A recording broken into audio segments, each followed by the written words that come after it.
right? I'm tired of. I don't like inconsistency. It drives Me me fucking neither. crazy. And like now, I got to switch gears. I got to switch mentality. Now I got to be like the funny guy and the introspective guy. Like normally I can just be the introspective guy. You're the music knowledge guy, and Christian's like the pretty funny guy. And when he's not here, I have to pivot, and I don't like that. Are You you know, saying Christian is pretty and funny, or he's like pretty funny? Because pretty and funny. oh, He's what wow, brings the female viewers. I have the statistics. I know how many female viewers we have, and I see how they drop off with on episodes that when Christian's not here.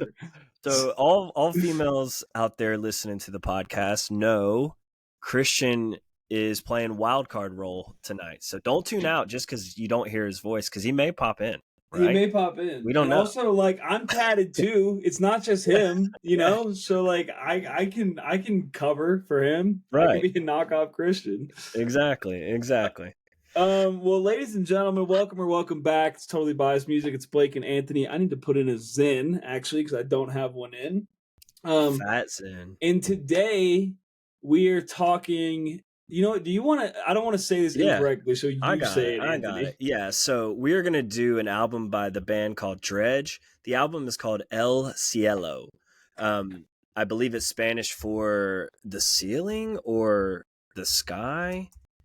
Let's find it out real quick, because this album deserves full attention. It's translated to heaven. At Okay, least there that's we what go. Google says. Yeah, so I think it's kind of all of the above, right? But this is a special piece of art in reality. Um, I'll give you a little background on Dredg in general, and then on my experience with Dredg. So Dredg is a 4-person band from California. Gavin Hayes is the lead singer. You got Drew Roulette, you got Mark Ingalls, and you got the drummer Dino Campanella. Um, Dude, these dudes are Dredg is a rabbit hole. I'll just kind of brief everyone on this, because I didn't discover them till I believe it was 2 summers ago or last summer, when I was actually building the films. We were talking off the podcast about just home projects, and I was talking about fence building that I had done or that summer, and Dredg was an artist that came across my radar through actually it was through Spotify. I was listening to Incubus, and then it got shuffled around, and once I listened to them, it was just a never-ending rabbit hole of discovery. And listening to their albums, this is their second album, and but if you ever listen to the first album, it is similar to this as far as it being like a cohesive concept piece of art meant to be listened in whole. But the production from the first album, which is called Le Motif, increased dramatically. So this one is I mean, a clean album through and through. It's a concept piece. We'll talk about it in a little bit, but well, I'll just go ahead and say it, I guess. So the idea behind this album is it's based around the concept of sleep paralysis, and it's actually based on a painting that was done by Salvador Dali. The painting, let me see if I can get this full name out here. Let's see. I don't want to mess it up. All right, so the painting is called Dream Caused by the Flight of a Bee Around a Pomegranate a Second Before Awakening. What the fuck? Yeah, it's a super long ass title, but it's a Salvador Dali's wife apparently suffered with sleep paralysis, so the painting itself is a pretty special thing. Can I share my screen on yours? Let's see. You should be able to down at the bottom. There should be an option to click share screen. But if you I want just have to. to talk about it, tell me what it is. I can pull it up and share mine. Yeah, so just pull up El Cielo uh, album, and then if you go to Wikipedia, you'll find the title of The the painting. painting. Yeah, um, and then it's this long ass acronym. So the first track on the album is a brushstroke, which this album is actually it's there's movements, so there's like tracks and sequence, and then there's a brushstroke. Appropriately named based off of this painting, right? So zoom in on that bad boy. Yeah. So this painting, like I said, was based around the concept of Dolly's wife who suffered from sleep paralysis. So there's so much interesting imagery in here, and all the brush strokes and a lot of the lyrics from the album come from this painting itself. You got a heart shadow in the bottom. You have an elephant in the background. You have a female who's kind of laying on this concrete slab or canyon. You see canyons and ocean, beautiful sky, tigers coming out of a fish, which is coming out of a pomegranate. It's insane. But It is fucking insane. yeah, and I think this album, it's very interesting to listen to it with that in mind. But I didn't preface it last week with this painting, so I'm curious to hear your thoughts on it and see how deep you dove into the world of Dredg after this. So had you heard any Dredg besides I did a Ride or Dies Dredg track a while back, but that was it. So I here's the thing. I didn't know what I was getting into when I started it, and like, okay, don't take this the wrong way, but they sound to me like a Christian rock band.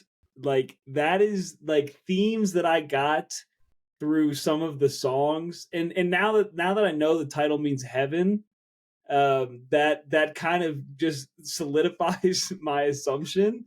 And I You're know that wrong. I know Yeah. that they're not, but like there are themes in some of the songs, and I'll have to pull up lyrics later to describe it. But I'll tell you this: the first, and I'm not saying this in a negative connotation, Anthony, so don't take it that way yet. Ladies But and gentlemen, he's backtracking already. when I so the intro track, brushstroke, and then a bunch of nonsense, whatever that word's supposed to mean. That's Is the letters of the painting. oh Dream okay. caused by yeah. Yeah. It's purposeful. So brushstroke like is kind of an intro track that doesn't have any, like, it's 57 seconds, there's no lyrics, whatever. It got into Same Old Road, and I was like, oh, this is kind of like Kmart Radiohead. Like that's what this sounds like to me. It's like knockoff Radiohead to me. And but then like there are times where it sounds like Kmart U2 and like Kmart Audio Slave. Like there's a lot going on here, and it's kind of all over the place.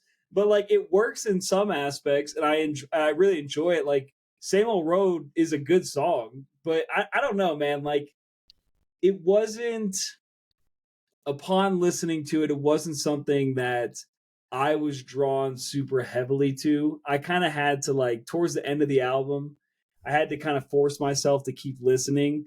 Like it was kind of dragging on to me, and maybe I listened to it twice, so I probably need to go back, and now knowing the concept, like that would probably help me understand the themes and the lyrics of it better, because to me, and granted, I'm very anti-religious, so it's probably just like a personal gripe of mine, but it sounded like religious centric to me, and it was kind of bothering me. And maybe that's just me, like that's my own thoughts, like kind of getting in the way of the music.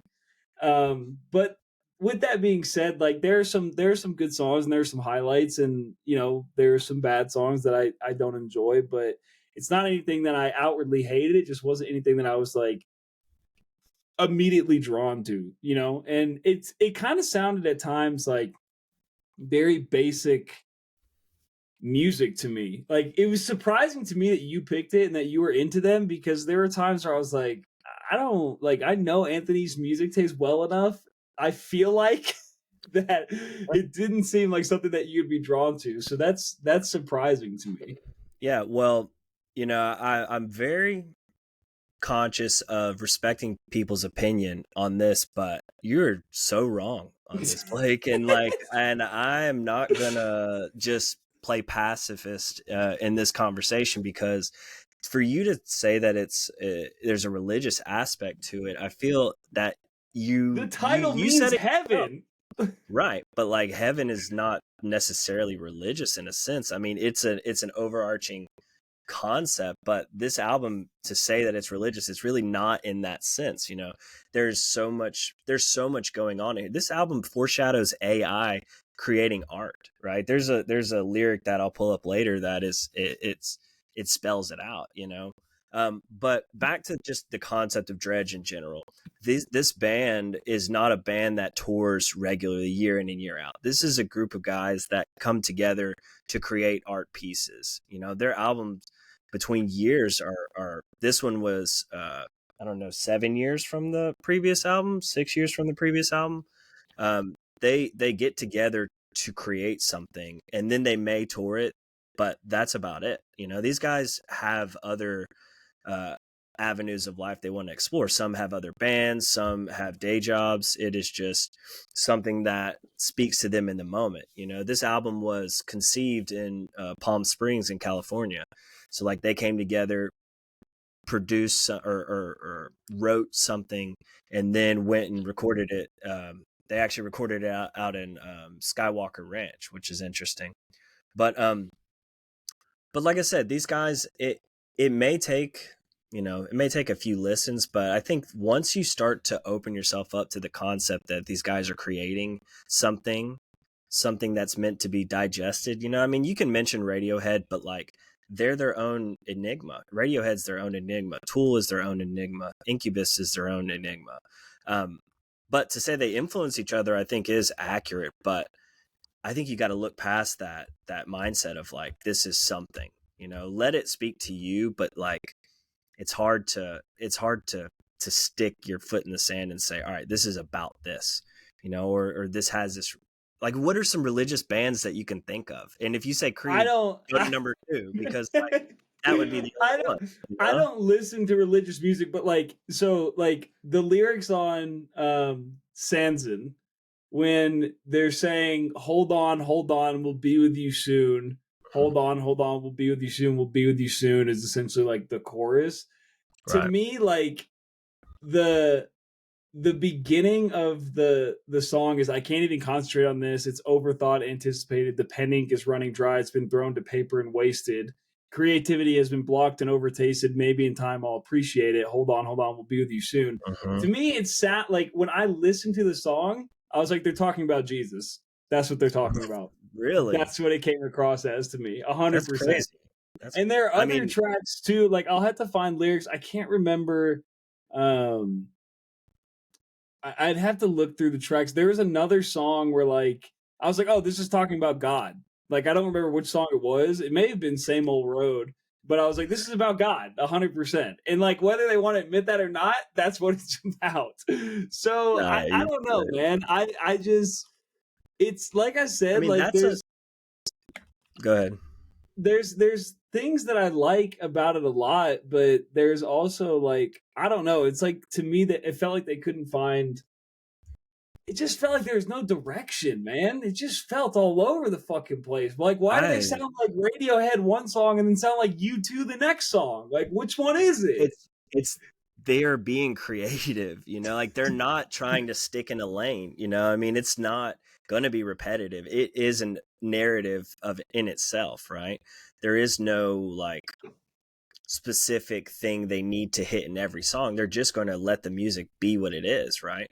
But that lyric is very literal. You know, the pen ink is running dry. I'm ripping pages out because I'm not sure if I'm happy with what we've created, right? I mean, that's very literal. The brushstrokes themselves, the first track, you know, that is what they're telling you. This is what it is. You know, we are going to create this thing. No, it may not be what you expect, but it's going to be what it is. But I think, you know, I think Blake, you can get into this tunnel vision mindset, right? When it comes to listening to things and say, all right, this is what it is, you I know? don't know about I'm that. telling you. I'm pretty open minded. I mean, I I'm just saying, right? The idea of what it can be is whatever you perceive it to be. But if that's how I mean, like, I could take, you know, a handful of songs and make sense as to why it means it's about God, right?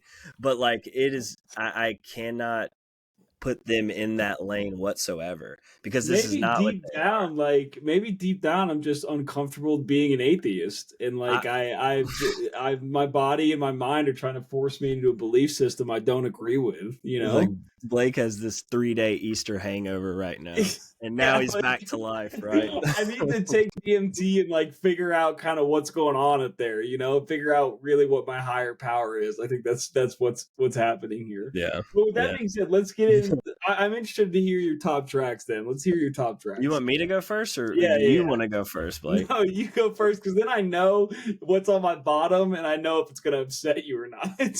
You've already upset me. It's not like we're not gonna wash over that. I mean, it's happened already because like I said, I mean, this album is something that I feel can resonate with anyone given the open-minded listening experience to it. Did you listen to it all the way through, or did you Yeah, chop it up? I Okay, did. No, I listened to it all the good, way through good, twice.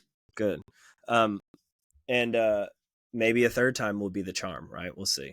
But all right, so I'll give you the top three tracks that I have. I'll start with number three. Number three, I have the last track. Um, this thing is so beautiful, and it feels like such an epilogue to the piece as a whole.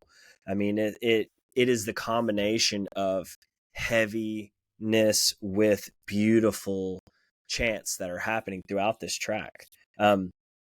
Let's see. I want to pull up the last lyric in this song. The track is called the canyon behind her, and let's see. So, does anybody feel this way? Does anybody feel like I do? I mean, that is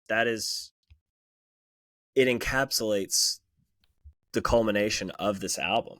I think it's a really, really beautiful way to end it, and to end it with the chants, these like Gregorian chants that are going on in the background. I think it is a beautiful kind of cleansing of itself. There's drums in this track that speak volumes, but like I said, I think the to to wrap up an album like this is probably not easy. I mean, creating an album like this is definitely not easy, but in a sense, I think they did it in a way that makes sense to them and it resonates. So I have The Canyon Behind Her, number three. Number two is Scissor Lock. That is the track that's pretty spot on about the sleep paralysis. Something they did while they were making this album, or before they made this album, was they ended up with these letters from fans about their sleep paralysis experiences. I wish Christian was here because I know Christian, he's told me he's had some sleep paralysis experiences. But some of the lines, this track reads like a poem. I think I'm awake, rolling on my blanket, I'm sinking. Light around me, beautiful washes of pulsating color. Beautiful white noise or buzzing white noise sounds like 100 bees. These lyrics in itself can mean one thing, but then when you sing them the way that they do, it's really hypnotic. It's very like dreamlike. And then I too once thought the radio played. It just starts hitting you over the head. And that's the music that resonates with me. It's a beautiful dreamlike sense, and then it's whoom, it's capturing you. And it's pulsating in itself too. So Scissor Lock I have as number two. Number three or number one, dude, this track is something I could hear at any time, and I completely detach from what I'm doing and focus on this track. It's Of the Room. There's just something special about this track that I can't even, it's hard to describe in words, but it is everything that I could want from a song in a 4-minute, 3-minute track. I mean, the lyrics to this don't mean that much to me, but it's the way that they're performed, the way that he sings Night Falls Beneath Candlelight. That is such just an explosion. I think and that's where at this point of the album it's kind of built to this point. This album, it builds and it plateaus and it builds and it plateaus, but it doesn't really dive back down. But Of the Room gives you crescendos and decrescendos within a track, and that's like I said, if I die tomorrow, Blake, this is the song you play at my funeral. Okay, this All one right, I'll keep that in mind. is good, but You know hopefully that I'm around. they can cremate you and put you into a record. Have you heard that? So you got to think Yeah, about yeah. what record you want to be in. I used to say that my record was going to be Divergent Spectrum, but obviously there have been some things that have happened since then. Yeah, right. So now I have to pick a different one. But maybe I don't put you in a Dredge record, but I'll play it as kind of an afterthought. You play it? No, I want to be. I think I want to be into a tree. You can put me into a tree. Yeah, I Or like that. ashes in a tree, right? That matches you. That makes sense. Okay. All right, um, Blake. those are fair. Those are fair. I will say so. I don't have any particular order here. I agree with you completely on "Of the Room." I think it's a great, great song, and it's very like one thing I really liked throughout the album. That kind of shined apart from the things I disliked were the drums. The drums in all of the tracks Right. are really really good, but "Of the Room," the drums are really great and they kind of carry the song like through its progression and when it kind of escalates. I don't know, it reminds me a lot of Tool in the sense that I feel like the drums in Tool are really what drives the songs and really makes them what they are. And "Of the Room," I felt everything that you said. It's a beautiful song. The lyrics are great. It's kind of heavy, but the drums are they really really shine in it. So I like that song a lot. My second one was "Sorry But It's Over." I like this song because it feels kind of like a heavy rock song. Like it's the only song in the album to me that felt like a heavy rock song. And again, the drums about like halfway through, they pick up. Hang on, let me see at what point in the song it does this. It's like a minute in, it kind of picks up and then it breaks down and kind of lulls. Mm-hmm. And the drums do this, yeah. And the drums do this kind of like, I don't know, this tempo change that Yeah. really, really fits well with the song that I enjoyed a lot. And I like it's very much a journey, right? Like it's fast paced, heavy at the beginning. It goes into this lull, calms down, and then afterwards it picks back up again. So I really like that song. And then the canyon behind her. So Yeah. I was with you on that one too. Like it is, I mean, it's 6 minutes and 40 seconds. It's one of the longer songs on the album, but it's there's a lot going on here. There's a story that they're telling, and it means a lot. And knowing that the album now is based off of sleep paralysis, I need to go back and listen to Scissor Lock and kind of really listen to the lyrics. Because I've experienced sleep paralysis a number of times. Really? Yeah, and for me, like I'd have to hear how they describe it. For me, it's like, and I know it's different for everybody. There have been times where, and it happened. I think the most recent time was probably 3 or 4 months ago. Mm. I was laying in bed and and I don't know if you've ever experienced it, but it's like you're awake but you're not, right? Like your conscience, your body is asleep, your mind is almost asleep, but you're conscious, you're aware of the fact that you are asleep. And like that's one of the most terrifying experiences for me, at least. I mean, some people probably like I don't know if they enjoy it, but they probably pull something from it. But for me, like I had woken up, quote unquote, woken up and realized, and what happens to me when I get sleep paralysis is I'm trying to tell myself, like I'm trying to do things to wake myself up, and your mind is in this weird dream state where you feel like your body is moving. Like I'm telling my body and my limbs to do something, right? I'm telling myself to jerk awake, I'm telling myself to twist or to move or whatever, and my mind is reading that my body's doing it, but my body's doing it in a dream state. It's not doing it in a physical state, so nothing's happening to my actual body. So I'm aware of the fact that I'm essentially telling my body to do something and it's not responding to it. And like the way that I jerk myself out of it is just continuously trying to put in motions like jerk to the side, jerk to the side. Like it'll catch on eventually. And then eventually I'll kind of jerk myself out of my sleep. It's almost like, when you half fall asleep and then like you feel like you're falling and you kind of Oh yeah. jolt awake. Like Mm-hmm. that's almost what it feels like for me when I come out of sleep paralysis. And again, it doesn't happen often. I could probably count on, two hands the amount of times it's happened to me, but that's my experience. And I know there are some people that see things, they see Right. people watching them, whatever it is. I've never experienced anything like that. I've never felt like anyone's in the room with me. I'm just very aware of the fact that I'm not fully awake, and I Right. can't get my body to respond to things. And so I would love to go back and listen to Scissor Lock when I get a chance and kind of see how they describe it. But yeah, those are rant about sleep paralysis aside. Those are Mhm. my top tracks. So like I said, there are songs that I enjoy. I don't want you to think that I just straight was like, nah, I don't like this album. I don't like anything about it. But Well, they're, when you throw out Christian rock band with Dredge, I'm gonna push back heavily. I was listening to it. I was like, I didn't realize Anthony was so religious, man. It's good to Oh my god, know. man! I mean, if South Park taught us anything, it's that you can turn any song into a Christian song by changing any word to Jesus or God, Yeah, and you'll make some money, right? true, But no, true. here's a little stanza from Scissorlock. Lucid, you control it. Body's asleep and your mind is awake. I Yes, mean, it's see, yeah, exactly. yeah. That's All right, exactly what it feels like. That's telling you, crazy. right? I mean, but like the interesting thing about this was that like I don't know if any of the band members have actually experienced it, but they received these letters by people who had and took those experiences and put them in music form.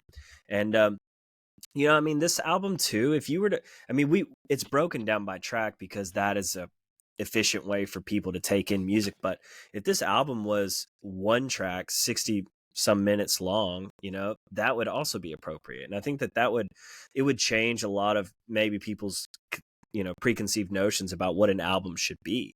They wrote, there's a whole, I mean, dude, they come out with this fucking, check this out. All right. So, this giant, massive hardback book is like the history of Dredge, in a sense, right? And it's beautifully done. It's like got scrapbook pictures Yeah. of like lyrics, and it's got the painting in here. I mean, it's loaded top to bottom with like these little bits and pieces of information that as you start to kind of go down deeper and deeper, you start to figure out like that these guys are just guys, right? And they have creative outlets that they're using. And one of like Drew, the bass player, is a super talented like artist. Like he just did these giant murals in California, and like I said, they're gonna do what they do regardless of what anybody else might think. But I think that it is a special thing. But how would anyone else discover a band like this? I couldn't have asked for any other better way to come across them than by just some random track and then going deeper. So I'm glad I got a chance to bring it to you guys. But if we're gonna talk bottom tracks, man, why would I take anything out of this? You Like don't that's the have thing, right, any? man? Come Why on, would I? I dude. mean, there's one track, Convalescence, that I mean, it is a change Convalescence. of pace. Convalescent. It Yeah. is a change of pace track, which I get, you know. But this album is all change of pace, like there's not one track on this album that stays in a certain tempo. It stays in a certain, mindset. I think that is kind of the point of it, is that it's gonna go where it goes. And I think that also harps back to just the writing process, like if they sat down and said, all right, we need to do, you know, 12 tracks and then we need some interludes within, that's one way to do it. But if you're going to say, all right, we're going to go to a place, we're going to convene in a place in California, we're going to write something, let's see what happens. I mean, they're using all sorts of instruments on here. There's saxophone, there's trumpets with mutes. Dino, the drummer, plays piano too. So the piano ballads throughout is also Dino. um I mean, and then also hitting the topics, that they wanted to hit, the sleep paralysis, just parts of the painting, I mean, I think it accomplished what it needed to. And I think that this album, given it's over 23 years, it's 22 years old, it's a super clean piece of art. So yeah, I wouldn't want to change it, so no bottom tracks for me, Blake.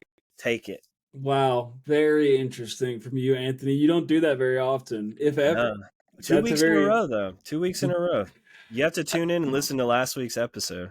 yeah. So my bottom tracks, I had Triangle simply because there's a line in this song that sounds like they're trying to be really deep, and it just comes across as like a sixth grader that like had smoked weed for the first time.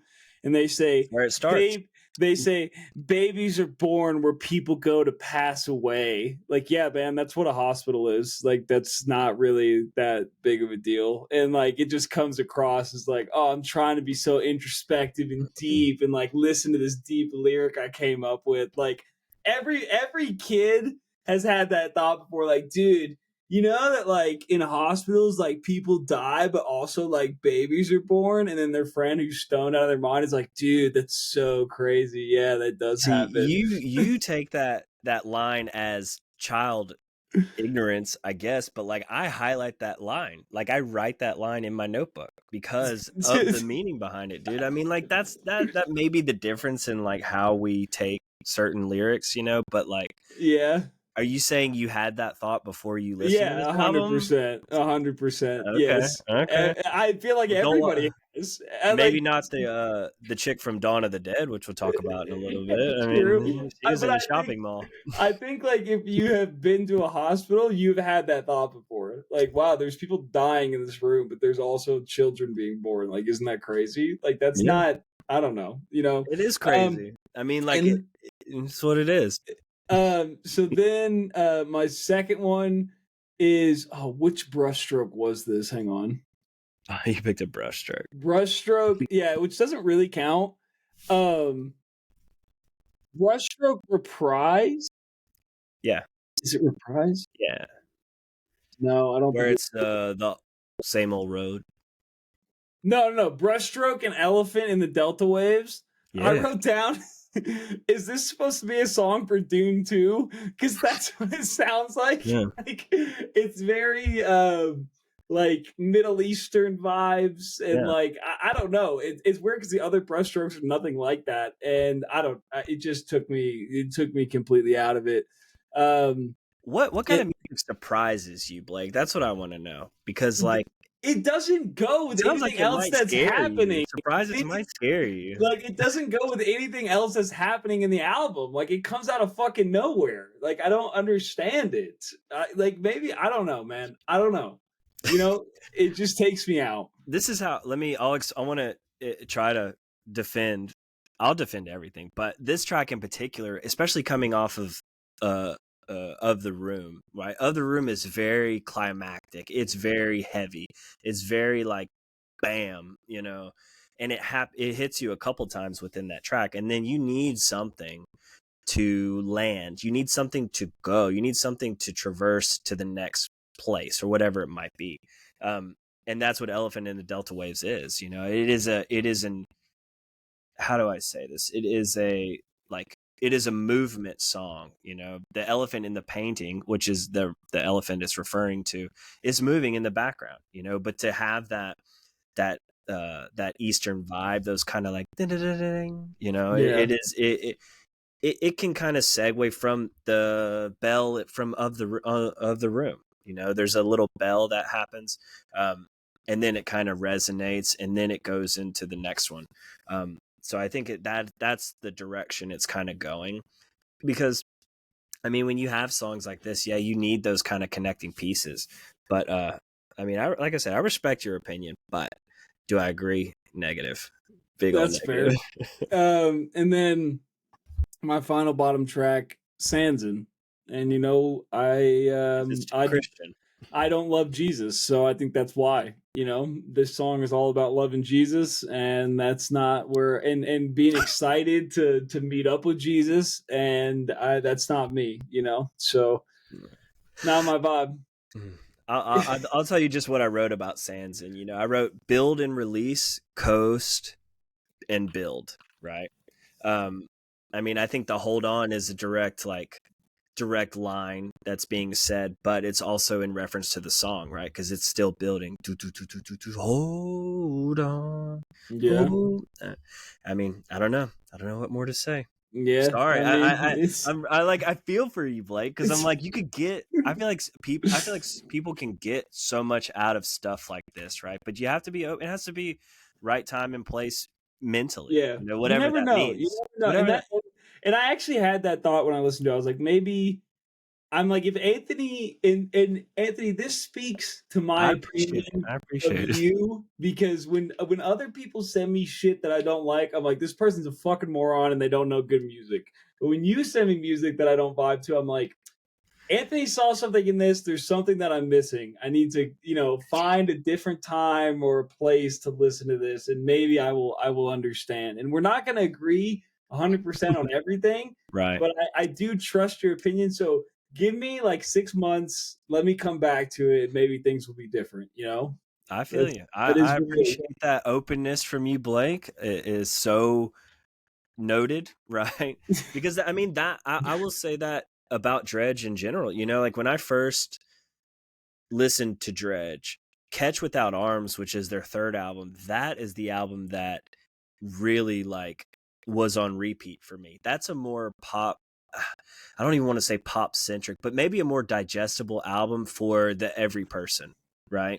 This El Cielo is the album for the heads, you know, and that is something that it took me a while to get there with El Cielo because I was so caught up with Catch Without Arms.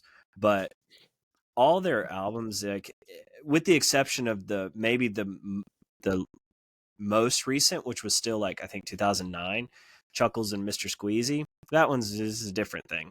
But El Cielo, Catch Without Arms, even Parrot and the Pariah, and Leitmotif, all distinct pieces. And if you would have listened to those four albums, you would maybe have trouble recognizing that this is the same band. You know, like that's how diverse their performances are. But this album breathes. You know, it has atmosphere. It has moments where you're like, whew, or moments where you're really energetic into the album, and then moments where you're trying to decipher what is actually being said. You know, um, Yeah. but as an art piece, I'm like I said, I'm proud of you, Blake, for ending with that mindset of like, we'll see what happens. So That's fair. So I will say before we get into ratings, Pitchfork gave it a 5.6. out And of they 10, said, oh yeah. man. And they said to make a pretentious concept album, you have to start with a pretentious concept. And Dredge picked a novel one. Sleep paralysis, wading through the extensive linear notes for El Cielo, you can read all about this phenomenon where you wake up and discover you can't move. Or maybe it's that you're dreaming and you can't move, and there's something about auditory hallucinations. Actually, I never figured out what exactly it is. And I'm also not sure why they wrote an entire album about it. Yeah, So, you should start naming these authors of these reviews because just so you know can if we hear blame this them. person again, yeah, we'll just discard anything they're about to say because yeah, that's such a closed-minded take. Is that not a closed-minded take? You know, to think like It is, yeah, it is whatever. a little close-minded. Yeah, What? yeah. All right, what do you have for a rating? I swear, Anthony, if you give it a 10, I'm gonna be a little disappointed in you. I just want to preface that. Hey, I told you day one I was bringing tens, and dude, this is a 10. Oh Suck it, dude. no! There Oh will be a no! time. Let's put a pin on this to say when we look back, you're gonna whatever rating you're about to say, it will change over time. I would just put that everyone's rating eventually becomes a 10 with this album. It's just how long does it take for you to Are get you it? sure You know, about that? how long does it? Not this pitchfork person, but like I said, are we really gonna take them seriously? But no, man. um, I give it a 6, and you know what? I think that's a pretty fair rating. I think there are some good tracks. There's some really bad tracks. It's very Jesus-y to me. I don't know. It sounds like a Christian band. You know, if that's not what they're going for, that's fine. That's what I heard. And listen, Anthony, I knew it was gonna upset you, and I'm Yeah, sorry, but I yeah. it's totally biased music, and I have to be biased in my rating. It's a 6, and you know what? I think a 6 is pretty fucking good. I do not agree.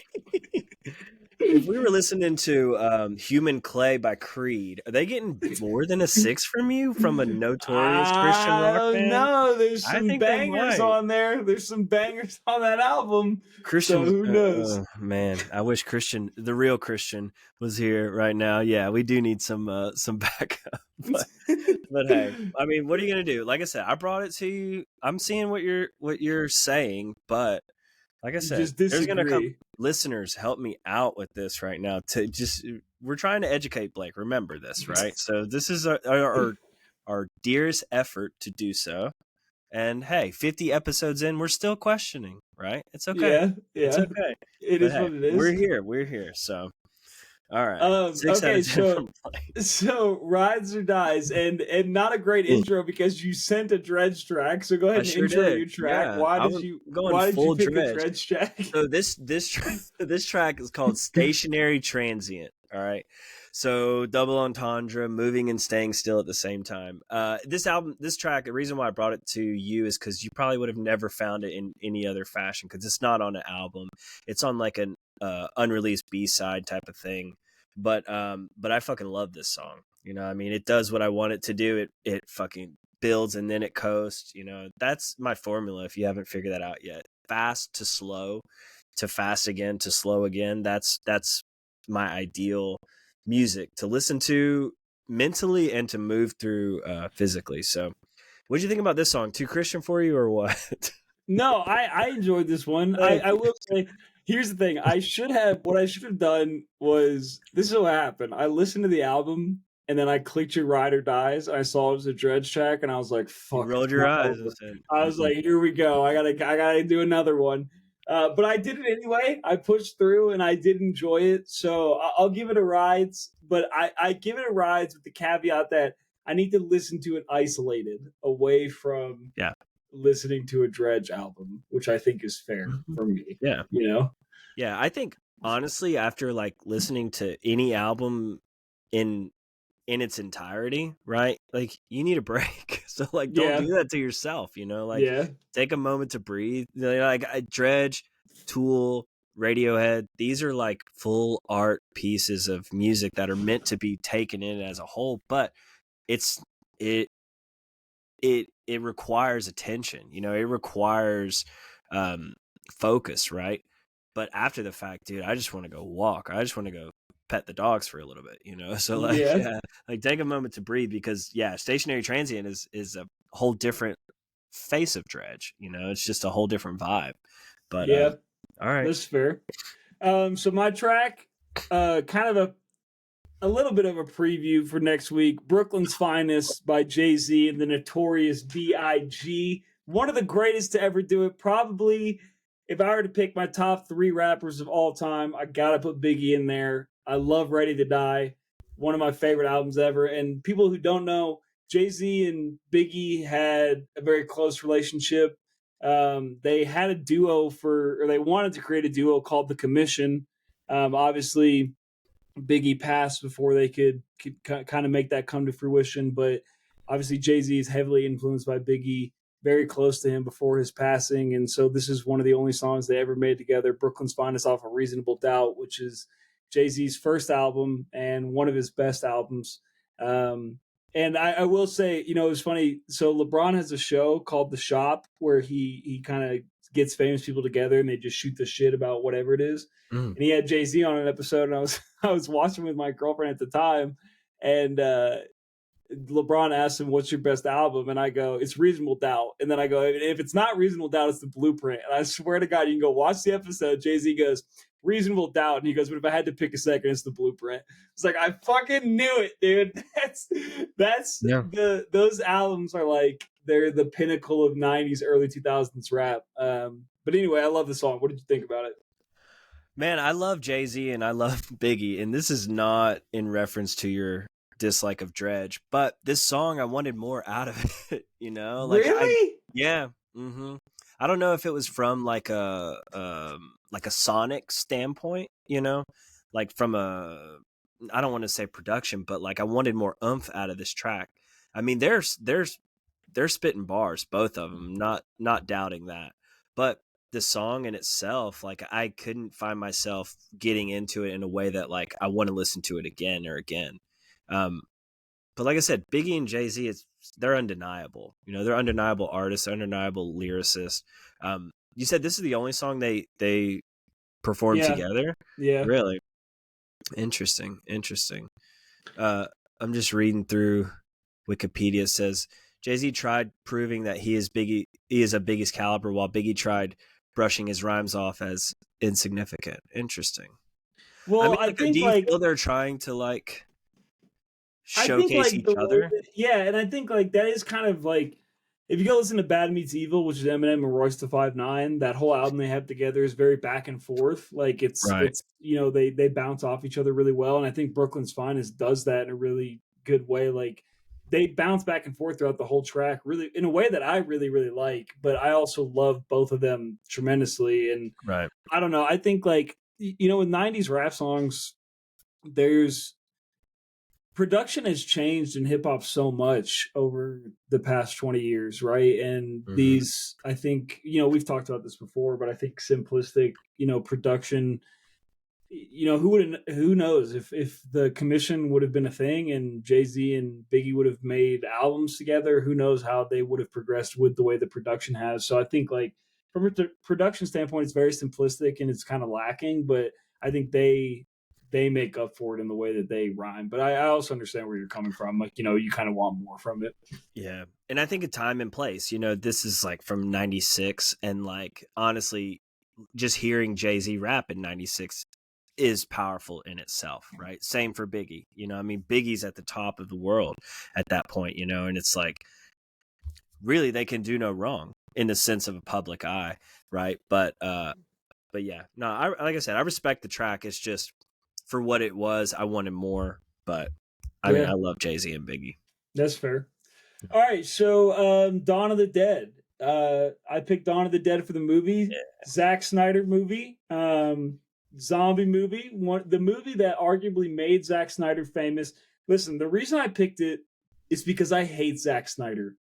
I think he's a I think he's a terrible director. I think all of his DC movies suck fucking ass. I don't care about the Snyder cut. Man. I don't want to watch fucking any of his shit. Every time I see Zack Snyder on production or directing, I'm like, I'm out. I'll watch it when it comes to streaming. Maybe I'll be on my phone half the time, like Anthony loves.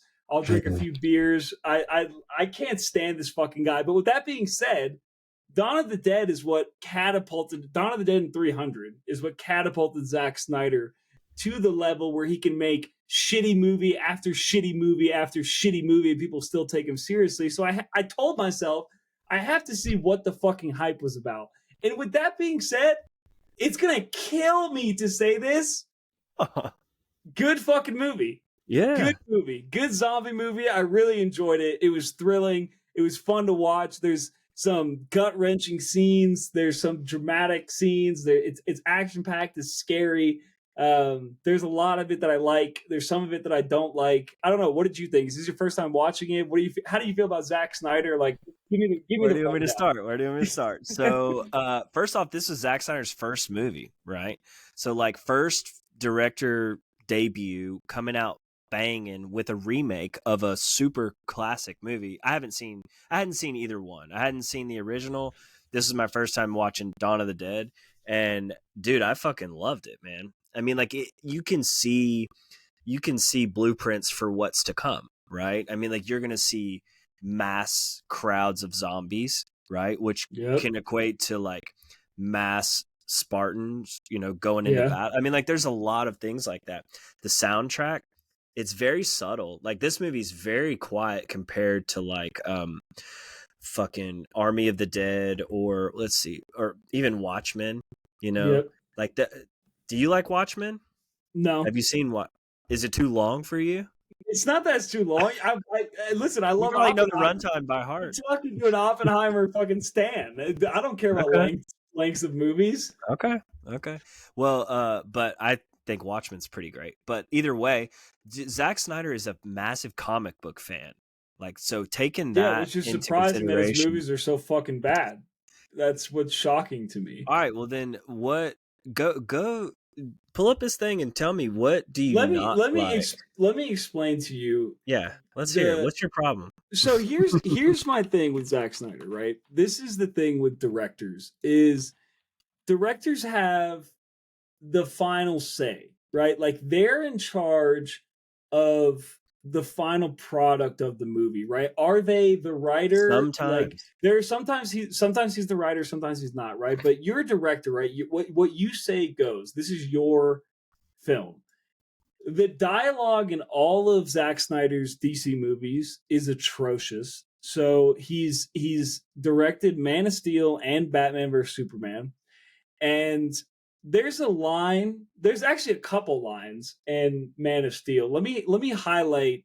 And by the way, this went through writing, filming, post. These lines made it into the movies. You can go watch them and hear these lines. In Man of Steel, there's a line where, I shit you not, Zod says, "Send down the world-ending machine." That's the name for the world-ending machine. Is the world-ending machine. You guys couldn't come up with a better fucking name. There's another line in that movie where he tells Superman, "There's only one way this can end. Either you die or I die." First off, that's two fucking ways, okay? That's not one way. You just gave two options. And then it's even exacerbated in Batman versus Superman with these tired comic book cliches. And here's the thing, like, Ben Affleck, I think, is a perfect Bruce Wayne. I think he's great as a Bruce Wayne. I think his Batman is fucking awesome. But there are lines in that movie, like, what sucks is he took Henry Cavill, Ben Affleck, Amy Adams, all perfectly cast, and just made this cringe fest of a movie that's impossible to get through. They shoehorn Wonder Woman in at the end, where it doesn't make sense for her to be there. She has no purpose in the film up until the very end. It was like he was handed. It was like DC, and I don't entirely blame him. I think DC was trying to concoct a universe that was similar to the MCU, Marvel. and they were Yeah. trying to force him to do that. But like, he needs to have the direction and the power to realize this is not the direction this needs to go, and he doesn't. And countless times I watch, like, even Army of the Dead, right? I think Army of the Dead takes a shit ton of flack for unnecessary reasons. I think it's a fun movie. There are a lot of similarities between Army of the Dead and Dawn of the Dead, right? Like, there's zombie babies in both of them, which are both equally terrifying. The bite is what transfers the disease in both of those movies. Like, there are a lot of aspects of Army of the Dead that I really enjoy, but there are things that he introduces that never pan out, right? Why did you introduce the zombie girl being pregnant and the zombie baby if you never intended to make a sequel and you weren't going to do anything with it, right? Why did they have that scene where, the guy that cracks the vault sees the dead people and the other guy's like, "Oh, that's us." Like, what do you mean that's us on an alternate timeline? And it flashes from the dead people wearing the same clothes as the group that's actively robbing the vault, right? Like, why introduce an element to that story that you're not going to pan out, you're not going to see through, you're not going to further, like, go in depth to it? And there's an argument to be made, like, "Oh, you're supposed to figure it out yourself, or it's supposed to be like an introspective thing." But it just doesn't work when he does shit like this. And like, I just don't enjoy the way any movie that I've watched from him, I've left and been like, why did I watch that? I watched the Snyder cut of Justice League, which is 4 fucking hours, by the way, and Runtime. What did we say? runtime. What did you? You're back. You're No, contradicting yourself. listen. I watched it despite the runtime, and after it finished, I was like, why did I watch that? Like, why did I have faith that Zack Snyder would make something that was enjoyable to watch? I just don't find him good.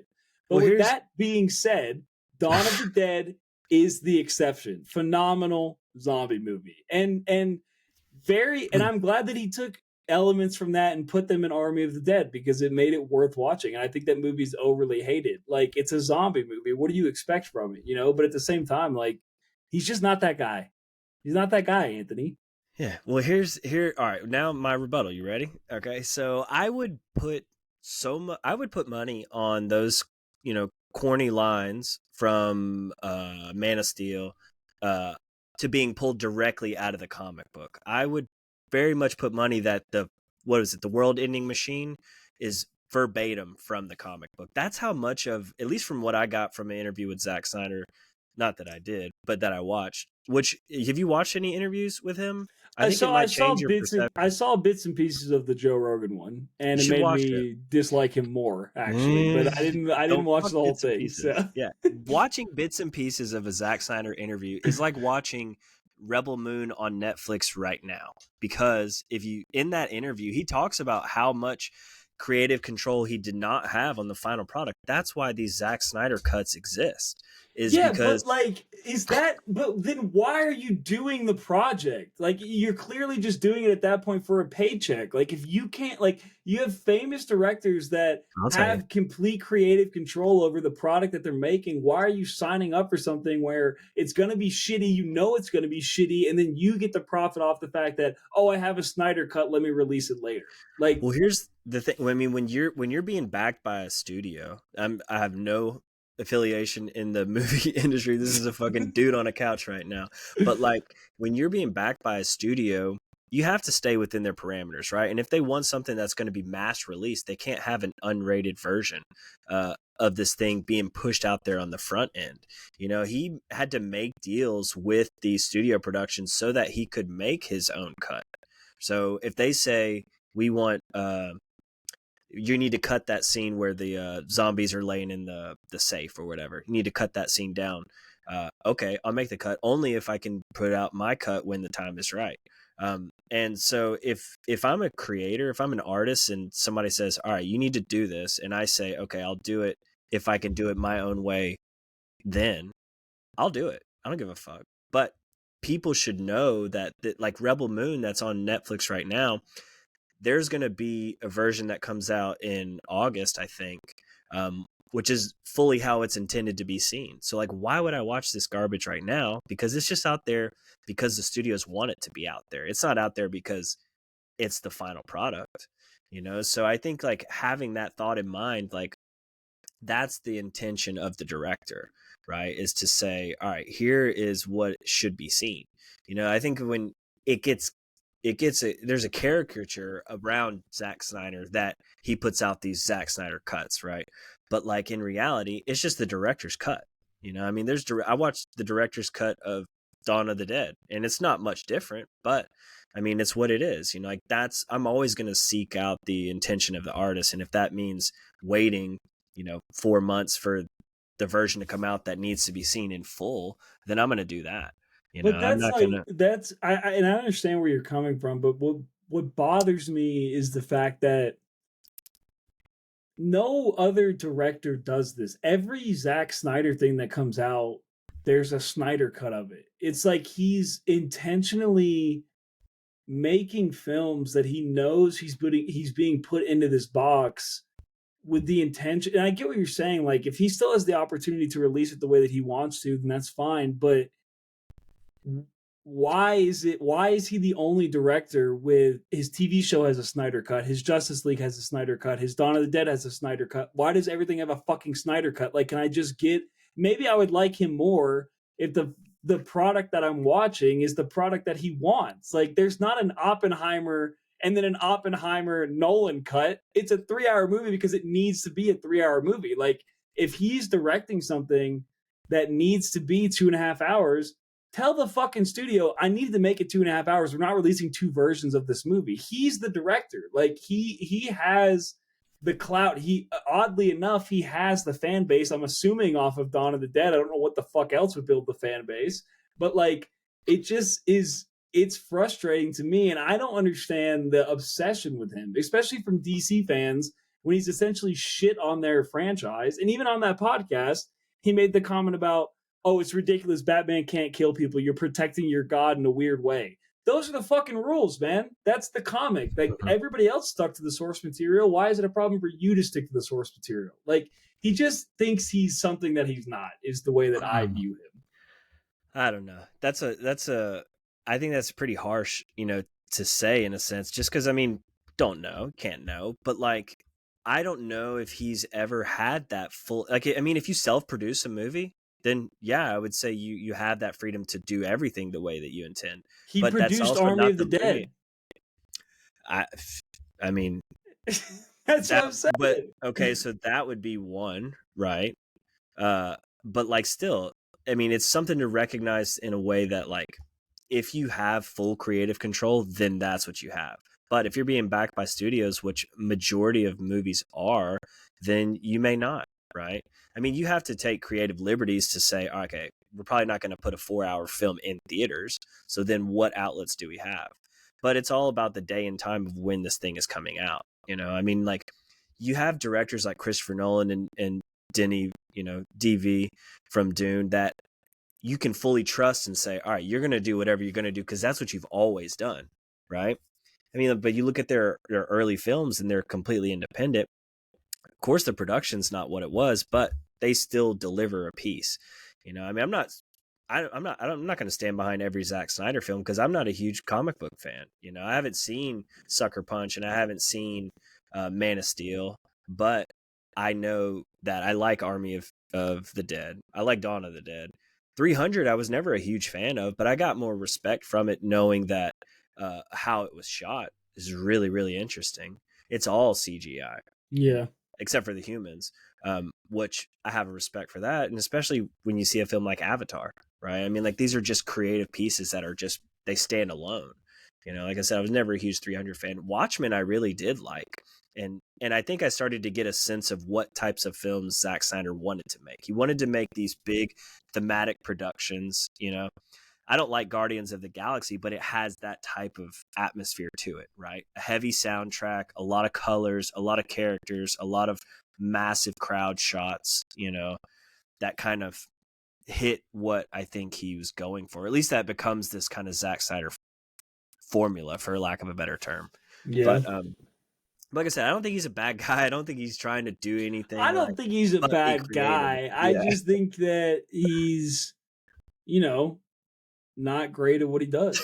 So whatever, I'm not great at podcasting. So we make it work though, Right. Yeah. But it's hard, Anthony. I don't listen, I love you, but like when I'm going on my rants, you bringing in the positivity is really killing my vibe. Like, let me jump on the hate train and just be a hater and just let me ride with that, Why would you want to ride that, right? Why wouldn't you want to hop off that motherfucker and roll down the hill a little bit? Yeah, you're gonna get scrapes and cuts and bruises, but like after the fact, you're like, dude, I didn't need to be on that train. I could fucking walk wherever I want to go, right? It's At my true. own speed.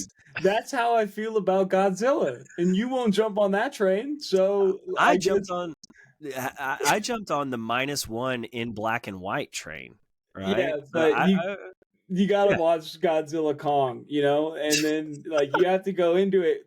Listen, audience, have you seen Godzilla -1 yet?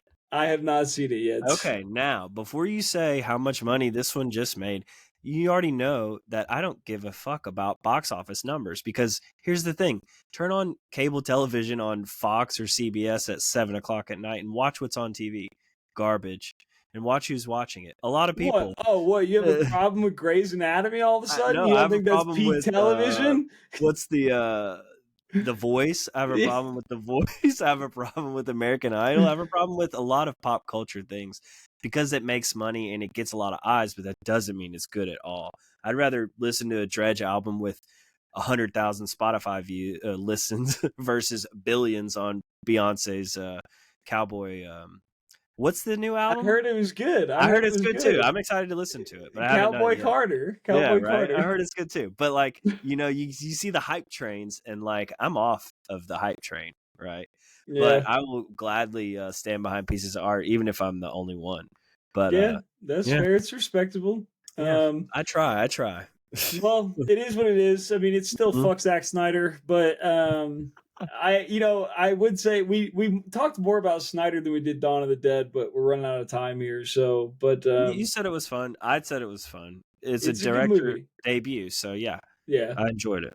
And the zombie baby scene is terrifying. Yeah, when she has the baby and she's a zombie, it's a fucking horrifying scene, and I love it. There's a great scene. I'll say this too. There's a great moment in this film where it's not shown, but it's kind of leaves you with a thought of, did the mother get bit or not? Because the guy who's with her, he just says, "Oh shit, that looks bad," and you really don't get any other context around it, but it plants that seed of like, "Oh shit, did she get bit?"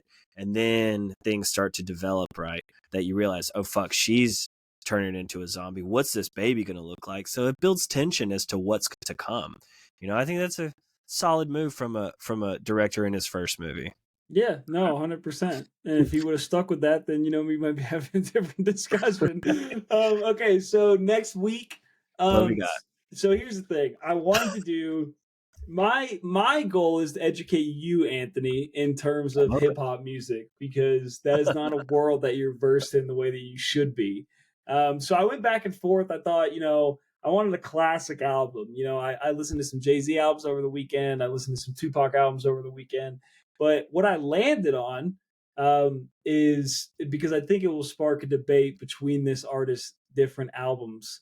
We're going to do the Eminem Show by Eminem. Fuck So the yeah. third studio album. A lot of thoughts on that. I'm sure you'll have a lot of thoughts on it. And there's a lot of history going into that album, coming out of it, things of that nature. So I'm excited to talk about it. So the Fuck Eminem yeah. Show. And then for movies, I don't know. Christian's not on. He's picking the movie. So Yeah, we'll have to so stay see. tuned. We'll figure out when we figure that out. Yeah, So, exactly. all All right, right, man, man. we made Well, it. yeah, Not bad. it was a blast. That was Anthony. We had a lot of controversial takes right there between you and I, and that's kind of how it goes Makes sometimes. for good conversation, right? Coming off that Easter religious experience, I get you, Blake. I get it. Yeah, exactly. All right, everybody. We'll see you next week. Anthony, thanks. I will Yes, see sir. you next week, and we'll see you guys then. All right, peace.